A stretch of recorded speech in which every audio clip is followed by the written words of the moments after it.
Jake, you want to start us?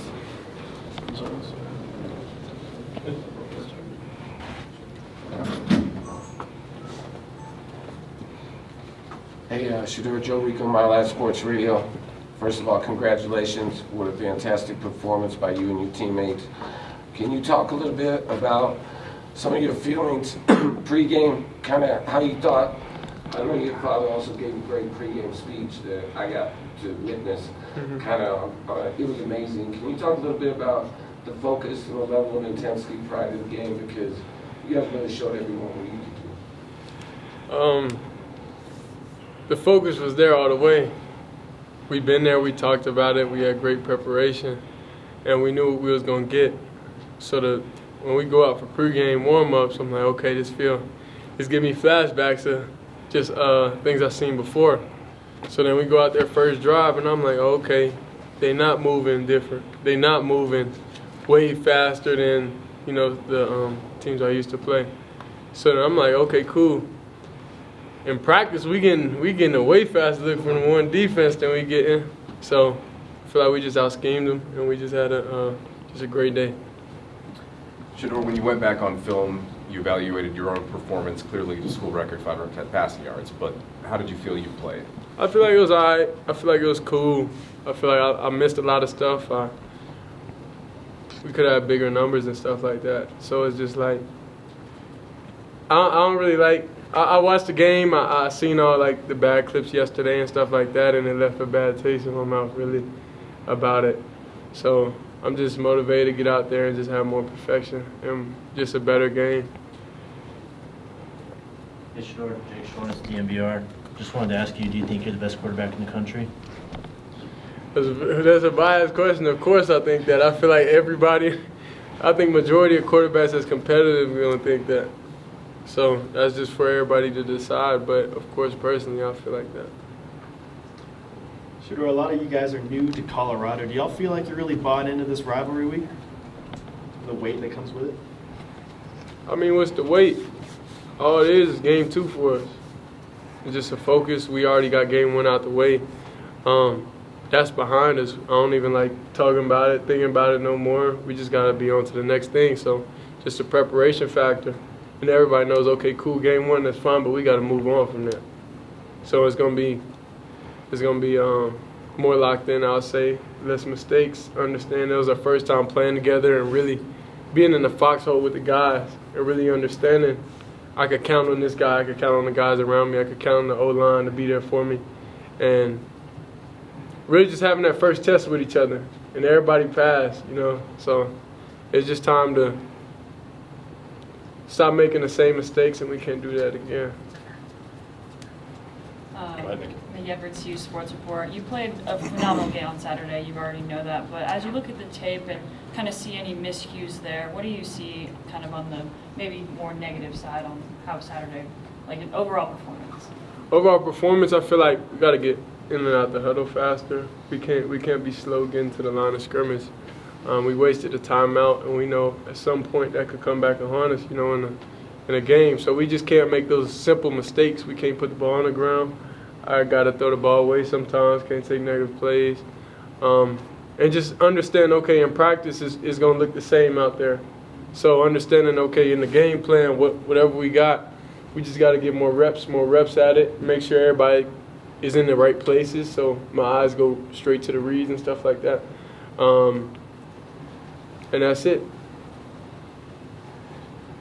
Having the Boulder Daily camera, Shedeur, after the game the other day, Coach mentioned needing to get more efficiency out of the ground game on offense. After reviewing the film, what do you feel like has to happen there? Get the ground game going a little bit more, maybe take the pressure off of you in the passing game a little bit? Well, I feel like it's not really no pressure on me, really. It's like everything we called, it was there. It was just I made the read or I didn't. And that's just something, okay, cool, we got to tighten up. We can't miss certain reads. We can't miss that type of stuff. Can't miss certain throws. So the run game is going to be there. We just got to lean on it. And we just take what the defense give us. If they're going to let us throw the ball, we're going to throw the ball. If they're going to let us run, we're going to run. So it's just nobody has prior to the game, nobody knows, okay, cool, we're going to go for this. Like, We didn't know we was going for 510 yards passing. Like, we didn't know that. Well, however many yards, 510, I think. We didn't know that. It just happened. Somehow, somewhere, it just happened. So, last time we had that many yards was in the scrimmage, the first scrimmage. So then it was like, dang, we really went 500. That's crazy. Hey, Shedeur, McMillan, Fox 31. Obviously, you guys set a school record with 4 receivers having over 100 yards. Can you take us into all the amount of work that you put in with your guys and also along with Coach Lewis, because it seemed like he called a great game and you executed that game plan basically to perfection? Yeah. It was almost perfection. It wasn't, you know. I missed a couple reads, so that's still haunting me right now, you know. So it's just taking what the defense gives us, honestly, and knowing it's a trust factor with the receivers, knowing that they're going to be in the right places where I need them to be, because we talk about everything. Coach gets mad because I always talk about the one-off situations, like to where you just got to understand they may have just got you that play, that's it. But I like being very detailed and really just having answers for everything the defense does. So just over-preparing, really. So I feel like that's what helped us get to having those numbers in that game. And when you get the ball in the explosive player's hand, that's what happens. And that's not the only. That was just their game this past week. We don't know whose game is going to be next week after. So anybody can have any amount of receiving yards. We're not thinking about that. It's more about where the read takes us and just being in the right spots. Shedeur, Brian Howell from Bowl Daily Camera. You guys now have tape out there that teams can see of this Colorado team. But do you as a student of the game, you kind of like the chess match that now goes into it, and you've now got to see what they're going to give you and try to play off of that? No, we kind of dictate what they're going to do. Like, we're not thinking about, dang, what they're going to give us, like, because we already know what most likely they're going to think. We know what they're going to do. So it's just like, that's just what it is. So we just focus on, okay, how can we do this better? Like, how can I not miss this read? How could we get off the sideline faster and stuff like that? That's really simply it. If we just execute what Coach calls and do the right thing, he gives us the tools to make every play right almost. So if we're able to do that at a high level, then it's going to be hard to stop. Shedeur, Ariel Ursu, the 9 News. What have you learned about this rivalry with Nebraska since you've been here? And like, who's kind of taught you about it? What has the team taken from it? And what are you really looking forward to in this game specifically on Saturday? Don't wear red in the facility. And I got to take the red shirt off my website for my clothes this week. I got to make that call when I get locker room. So that's really, we just know the history of it. Colorado, we don't like Nebraska. Simple. So that's just what it is. We just got to focus on that. Okay, cool, we don't like Nebraska, but that's not really gonna change like the preparation or anything like that, because we prepare like nobody likes this, because we know we're gonna get everybody's best game. So it's just another thing on top of like a little bit more motivation, just a little bit, but we gotta already be motivated off rip. Hey, Shedeur, you told us in the offseason that you were going to have too much time to prepare for TCU, and we saw what happened. Now it's a little bit of a different challenge. How do you personally and Coach Lewis microwave that process, having less time this time around?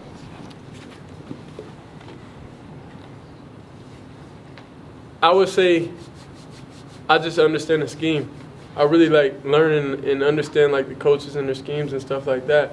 Understand, you know, what trees they come from and stuff like that. So it's really just being a student, knowing this week, okay, cool, we're not going to have as much time as we had. So now a lot of time gets cut out. Like a lot of time is more focused on just watching football. Different teams that run the same scheme, different prior games that I played in the past that run a similar scheme, stuff like that, understanding their players and really knowing them intimately. So that's really it. They got a lot of talented players. They got good D linemen. They got good backers. They got good DBs. So it's like just being just understanding what we got on the table, understanding what they got. Carlos. Hey, Shedeur, Carlos, TSM. What did you talk about 4th down, 4th and 2, we're down by 7? What was going through your mind? And how much does your work with Tom Brady impact those serious, stressful moments in the game?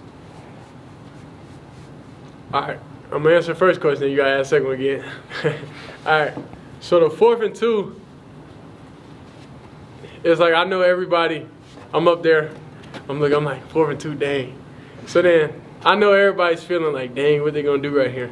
And I'm in my head like, dang, it's 4th and 2. But I've been there before, you know. So it's like this is not my first 4th and 2 game on the line situation. So I'm like, okay, execute the play call. That's it. If that ain't there, then extend the play, do something, make it happen. But like, I'm human too, so how y'all feel, y'all be like, dang, it's 4th and 2, what's gonna happen? Like on the 3rd and 16 with Trav, it was like, find a one-on-one, find the best matchup, and put it there, and that's it. So 4th and 2 is like, ain't no way we losing this game. It don't matter what's going on. If the throw ain't there, we gonna get it some way, somehow. Like, we're not going out like that. So that's it. And how much does your work with Tom Brady that you were working on impact those situations? It impacts it a lot because 4th and 2, it's not a big pressure situation to me because every down you should treat it the same, like it's a high pressure situation, like games on the line, because you don't know when the plays could dictate the game. You don't know which down, what it could be, interception, fumble, anything like that. So every play is a seriousness it has to me. That's just more serious because, okay, game on the line. But to me, every play is serious. But working with Tom, it was just talking to him and understanding, okay, how to improve each week. He texted me after the game, don't be satisfied. Like, it's cool. So it was cool hearing from him, knowing he's still watching and stuff like that. But just working with him, it really helped me just understand, don't focus on the good things. We did that. That's night and day. We're going to do that regardless. Focus on the bad things. Focus on the things that we wasn't able to do at a high level. So improve that, then you got full armor everywhere. But if you just focus on the good, the things in the light, knowing, okay, Dylan had a lot of receiving yards, but it's okay, Dylan, on this one route, you gotta make this decision. So it's just really just like highlighting the bad things that we did and watching it over and over and over and giving us that bad feeling like we can't make that same mistake. Two more. Go ahead, Pat. Shedeur, Pregame, Associated Press. Congratulations. When you're at the center of the college universe like you guys are right now, and you've had the week that you did, how do you stay grounded? How do you stay humble? Or do you not want to stay grounded and humble? Do you want to just celebrate the moment? I mean, this ain't my first time here. We had it at Jackson. It was just, now it's just a bigger stage, bigger level to where it's on ESPN and TV all the time, like all day. But I don't really, I'm off social media.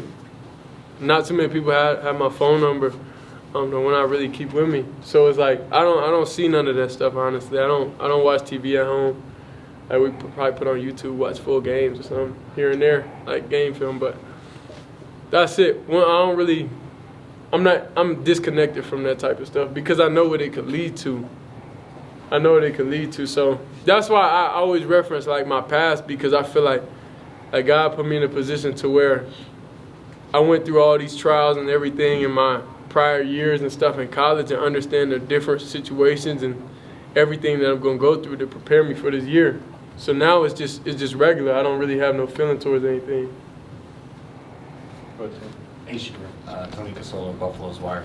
You talk about that human element or the motions of the game. Can you give us a little sneak peek what's going through your mind trying to watch the defense seal the game for you guys last weekend?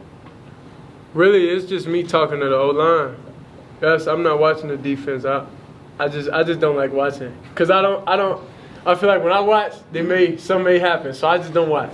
So then I just get the guys together and tell them like, hey bro, we're gonna have another drive. We're gonna get it, bro. Ain't no way we losing this game. So it's really like a real intimate moment with the O-line, and that's where I feel like that's my highlight of the game.